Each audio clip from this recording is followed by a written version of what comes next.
काय नाटक करून दाखवतीस का?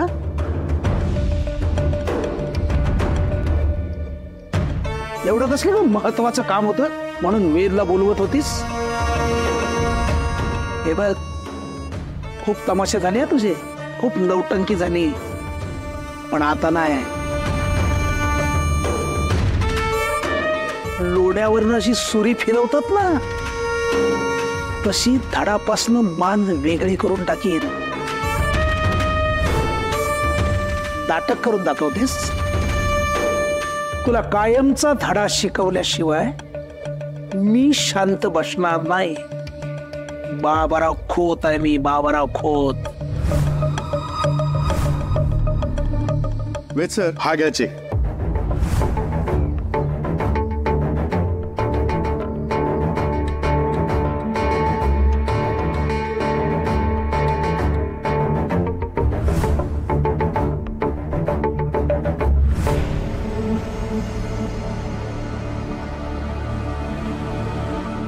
थँक्यू, पण हा चेक तुम्ही मला नाही, बाबांना द्या. मिस्टर खोत, हा घ्या check. Thanks. Welcome sir. Thank you. आम्ही येतो. हॅलो. हा सर. हो, आत्ताच. Yes sir. ओके सर, ठीक आहे. वेद सर, आत्ताच मला हेड ऑफिसमधून फोन होता. काही लीगल फॉर्मॅलिटीज कंप्लीट करण्यासाठी तुम्हाला माझ्याबरोबर यावं लागेल. So please. नलिनीला काहीतरी महत्वाचं बोलायचं होतं, तिला भेटायला हवं. वेद साहेब, काही अडचण? वेद, जा ना, महत्वाचं काम आहे तर जायला पाहिजे ना. हो, चला प्लीज या.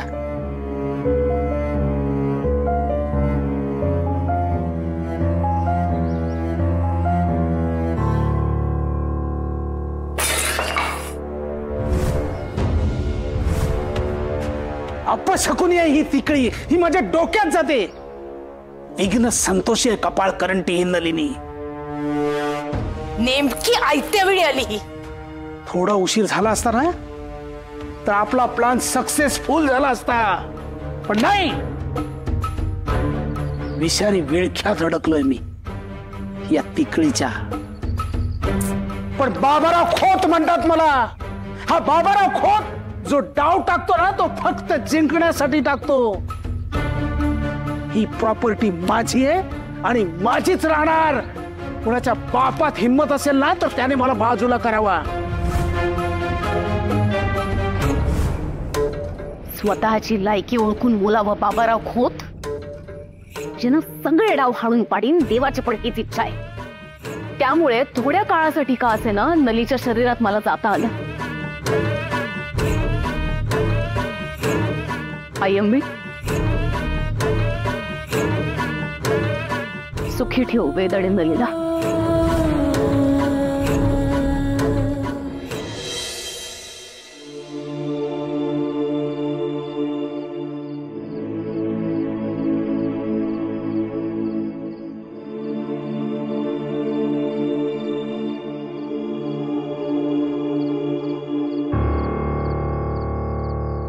सॉरी, आज जरा उशीर झाला ऑफिस मधून यायला. नली, नली,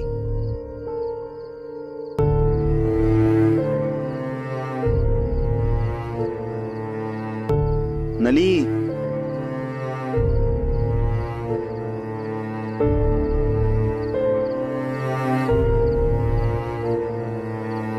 नली. हा, तू काय झालं? तू कधी आलास? तू बस बस. ऑफिसला गेला होतास ना रे? हे तू अचानक कसा काय आलास?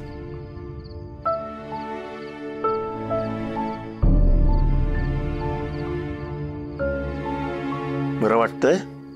तू इथे बस आधी बस.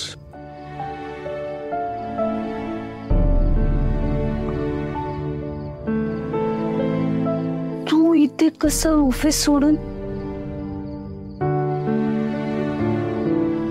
तुला काहीतरी बोलायचं होतं ना? मला काय बोलायचं होतं? का तूच म्हणालीस ना तुला काहीतरी महत्वाचं बोलायचंय माझ्याशी.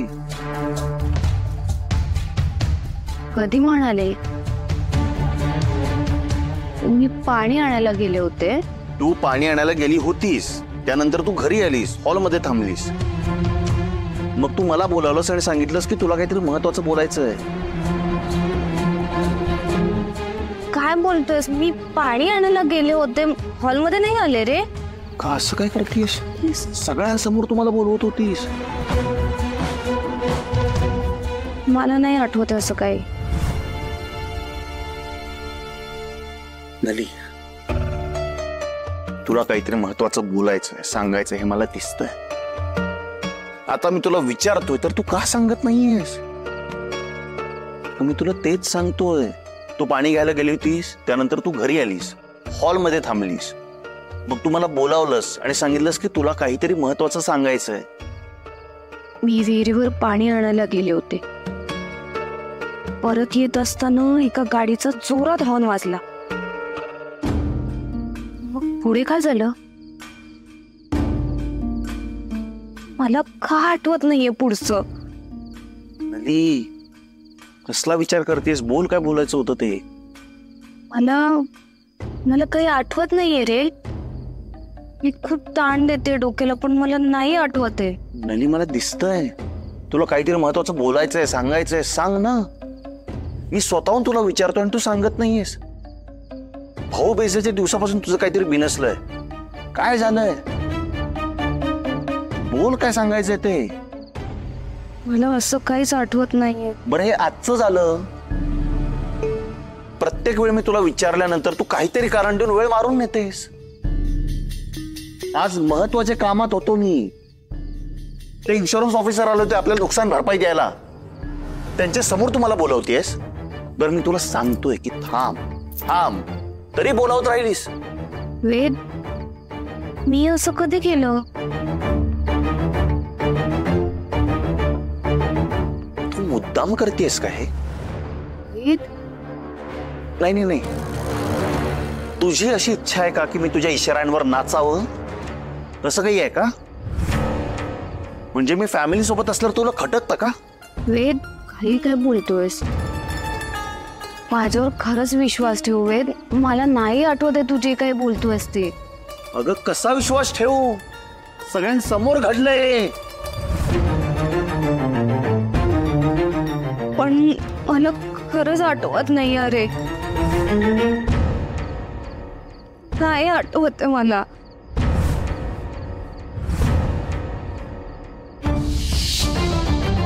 नली, माफ कर मला. काही गोष्टी अकल्पनीय घडतात. माझ्या कळत नकळत तुझ्या कोडीचा ताबा माझ्याकडे आला. तिथे तू बोलत नव्हतीस, मी होते, म्हणून तुझ्या काही लक्षात नाहीये. एक खरंच तुला गैरसमज होतोय रे. मला नाही आठवत आहे.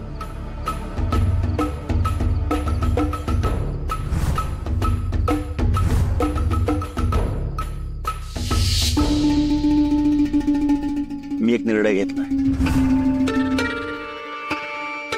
पुढच्या 24 तासात तुला जे काही मला सांगायचं होतं ते तुम्हाला सांगायचंच.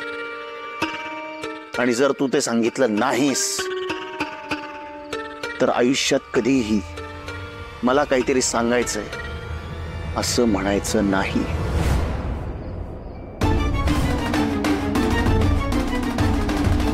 मला ते सहनही होणार नाही आणि मी खपवूनही घेणार नाही. वेद,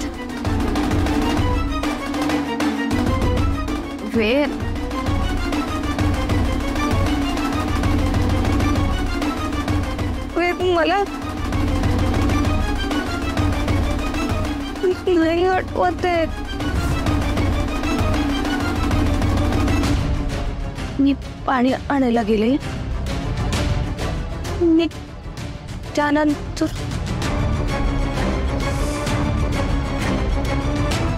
मला काहीच आठवत नाहीये.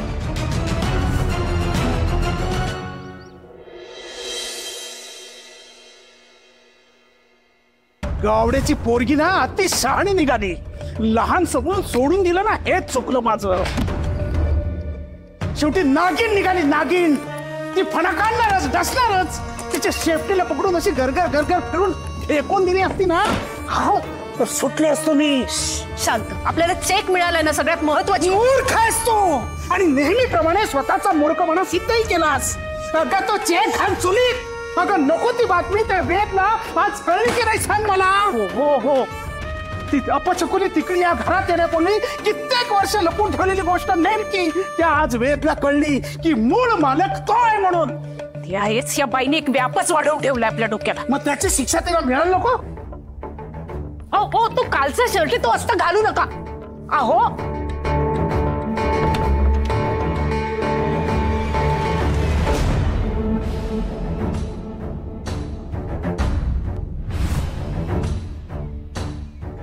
काय हे? सर्व प्रश्नांचं उत्तर आहे हे.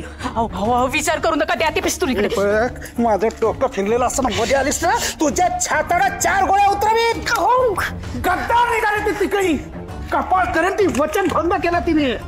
माझ्यातलं आणि तिच्यातलं बोलणं तिने वेदला सांगितलं. त्याच दिवशी ठरलं तिचा भाऊ ऋषी यांना जगण्याचा अधिकारच नाही. ऋषी त्याचा काय संबंध? तसंच बोललो होतो मी. ज्या क्षणी माझ्यातलं आणि नलिनीतलं बोलणं वेदला कळेल त्या क्षणी ऋषी ह्या जगात नसेल. आता बघतोच कोणाचा बाप त्या ऋषीला माझ्यापासून वाचवतो ते. हो हे बघा, असं करू नका. ही योग्य वेळ नाहीये हे करणे. काय करू? पंचांग बघू का? तिथे बघू, वेळ बघू आणि त्याप्रमाणे मारू तिला. तू मध्ये येऊ नको ना तर तुला ठोकीन मी. अहो अहो अहो ऐका ना, नको जाऊ नका. बाजूला. सौरभ सौरभ सौरभ नाही. सौरभ हे बघ, तुझे बाबा आता बाहेर गेले, त्यांच्यावरती तुला पाळत ठेवायचं. आई कळलं मला. बाबांना ना आज दारूच पिऊ देत नाही. असं कसं रोज एकट्यात पितात. आज मी बाबांकडे बॉटल काढूनच घेतो. सौरभ खा. अरे तुझे बाबा ऋषीला ठार मारायला गेलेत. ठार मारायला गेलेत? ऋषीला मी पण मारणार आहे. तुला त्यांना ते करू द्यायचं नाहीये. आई ऐक ना, पण तू समजून घे ना. रेशी मिळत आपल्याला काय करायचं तर. अरे त्यामुळे अडचणी आणखी वाढणार आहेत. आपल्या नाही, बाबारावांच्या.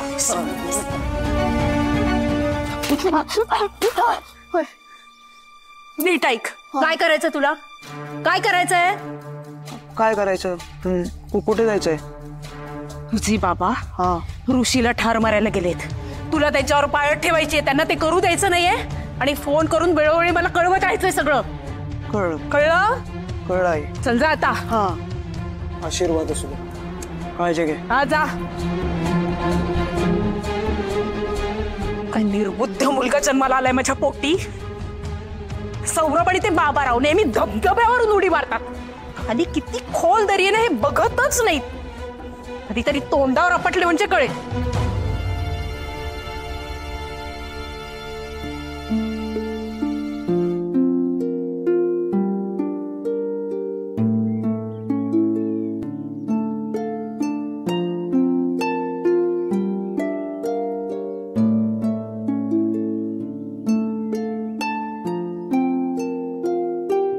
थांब देते.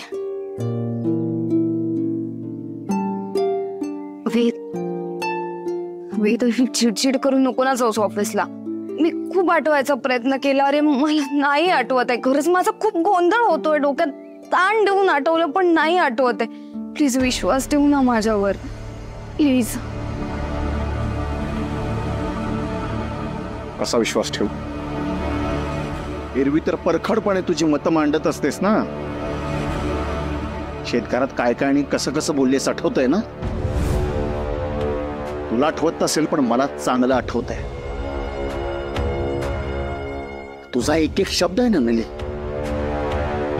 निखाऱ्यासारखा झाला होता. काल मी सगळ्यांसोबत असताना मला काहीतरी महत्वाचं बोलायचं असं म्हणून बोलवलंस. बोल. का टाळटाळ करतेस? काय खेळ चाललाय का? नली तुला जे सांगायचंय ना ते मला जाणून घ्यायचंय.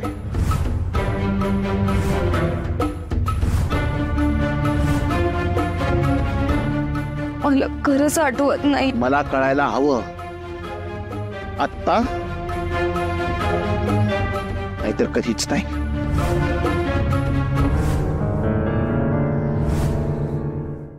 वेद प्लीज असं नको ना. तुला जर काही बोलायचं असेल तर आता बोल, नाहीतर कधीच नाही. बोल. तू रागवू नकोस ना असा.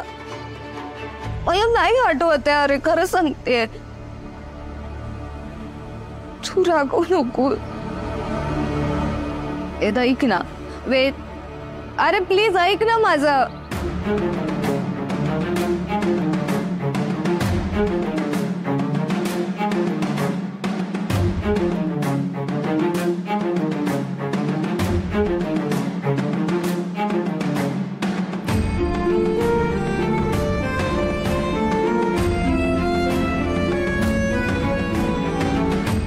वेदच्या वडिलांचा विषय जोवर मनात घोळत आहे तोवर मलाही शांतता नाही लाभणार. पण वेदची या विषयावर बोलणं इतकं सोपं नाहीये.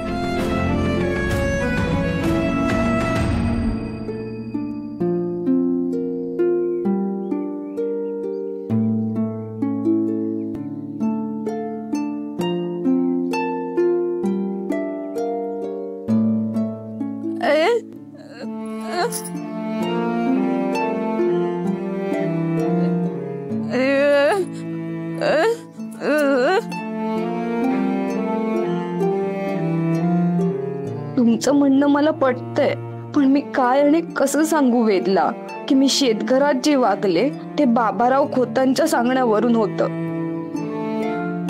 वेदच्या बाबांनी ऋषीदादाला मारून टाकण्याची धमकी दिली होती. हल्ली मला स्वप्न सुद्धा तशीच भयानक पडतायत. बेटा काकू, वेद म्हणतोय की मी काल त्याला बोलवून घेतलं काहीतरी महत्वाचं सांगायचंय म्हणून, पण मला खरंच असं काहीच आठवत नाही. मी खूप डोक्याला ताण दिला, खूप आठवायचा प्रयत्न केला, पण मला काहीच आठवत नाहीये की मी असं काही बोलले.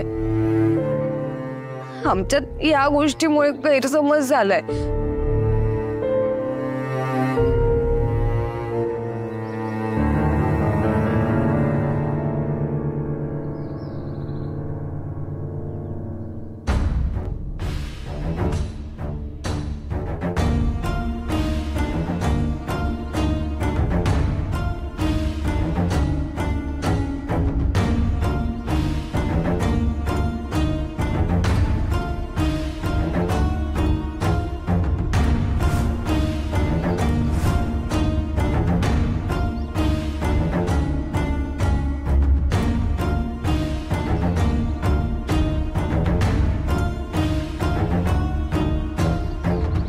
बाबांशी बोलायला हवा.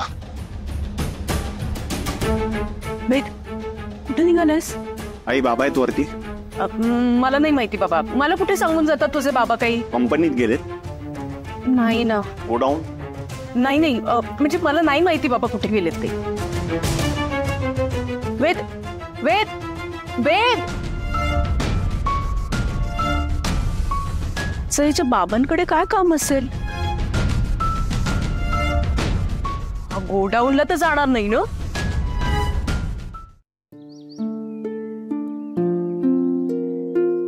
बस बस बस बस बस. काय झालं? तो वेद एवढ्या रागात का बाहेर पडला? नाही म्हणजे लक्षच नव्हतं त्याचं. भांडण वगैरे झालंय का?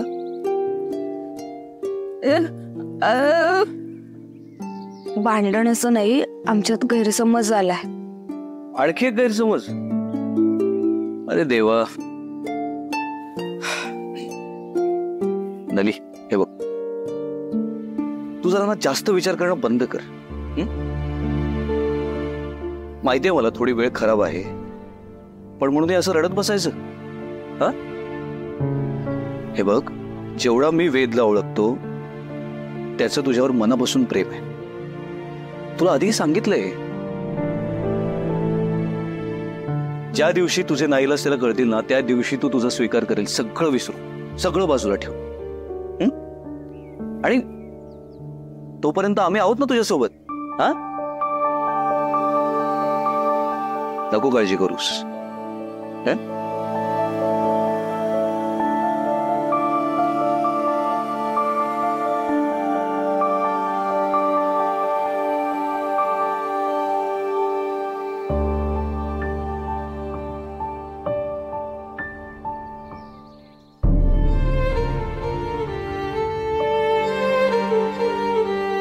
ए,